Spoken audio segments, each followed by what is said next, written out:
Dielectric elastomer actuators, or DEAs, are a promising candidate for artificial muscles. They have the unique property of being both soft and strong, and their operational principle is very simple. Basically, a rubber dielectric is sandwiched by two compliant electrodes. When these two electrodes are given a voltage, a Maxwell stress forms throughout the thickness of the membrane, and the membrane expands in area and contracts through the thickness. These actuators, though, have one key drawback. Above the low stretch regime, they experience a severe instability. We can illustrate that with this graph over here, which shows the voltage required to produce a given stretch. Up until the snap-through point here, we can see that the voltage increases monotonically. However, after that, there's an energy well. So it's rather easy for the device to snap through all the way over to this limiting stretch. That in itself is not a problem. What is a problem is what happens along the way. As it snaps through, it encounters this breakdown curve, which indicates the ability for the dielectric to resist current flowing through it. As it thins out, it gets less. So as it snaps through, the device experiences catastrophic breakdown. And this happens extraordinarily fast. On the time scale of only about 50 milliseconds, it goes from a slow drifting state to a very, very dramatic acceleration. And this is only giving it an extra 0.5% voltage above the voltage needed to stabilize it here. However, there should be a stable point right here where it should be okay. So this project takes on the question, well, can we harness the dynamics of the system using controls? Can we get to that lambda stretch without breaking down? Fundamentally, it's underactuated, so we have to use the dynamics. And in general, the strategy is give it enough energy to get to that stable point here without going all the way through it to this limiting stretch here. One of the challenges in this problem is the dynamics are highly nonlinear. Though this works out, pretty much every term is dependent upon stretch and can be further dependent on other factors. So the proper approach to take on something like this is to use value iteration. It's very appealing because value iteration can handle arbitrarily complex dynamics with no problem. And it works well for low dimensional systems. Since we only have one input and two states variables, it's an excellent choice.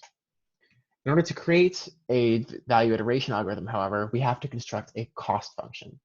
The first key part of the cost is avoiding breakdown. We assign an infinite cost because that would induce a catastrophic breakdown if we have that voltage exceeded with our input. And we also assign a minimum time cost if breakdown doesn't occur.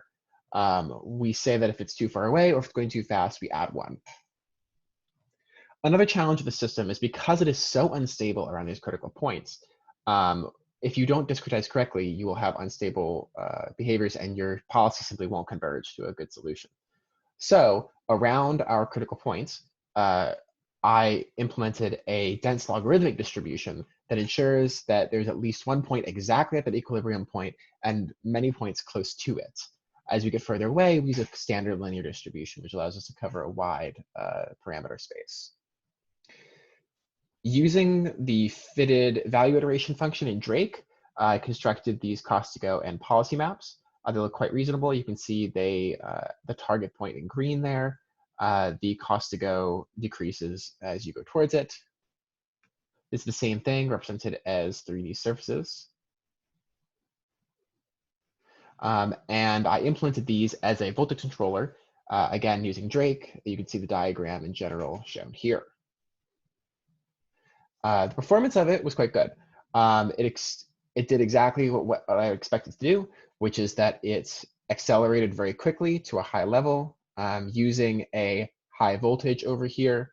And then as soon as it got to a certain point, it quickly reduced the amount of energy in the system by taking away voltage. And then it exactly approached this without overly oscillating after it's reached it, the target point. And throughout the whole thing, it never exceeds the breakdown voltage shown here in red dashes. We can see the trajectory overlaid on the policy map, what it was doing as it went through. And this policy map can also explain why we see these wild variations when we approach the final state. This is because it's transitioning very quickly through all these different cells that have different discrete steps for the policy output. and produces this nice sigmoid curve here for the actual stretch. In summary, we effectively modeled a nonlinear system, exploited its dynamics using a value iteration algorithm, and achieved a quick, safe trajectory to our target stable stretch. In the future, I would love to do something that allows us to use more than just binary, like to the lambda stretch, but instead go to any stretch that we desire along the curve without having to generate an entire value iteration for each one. That may involve more complex techniques, could be future work. Thank you for your time.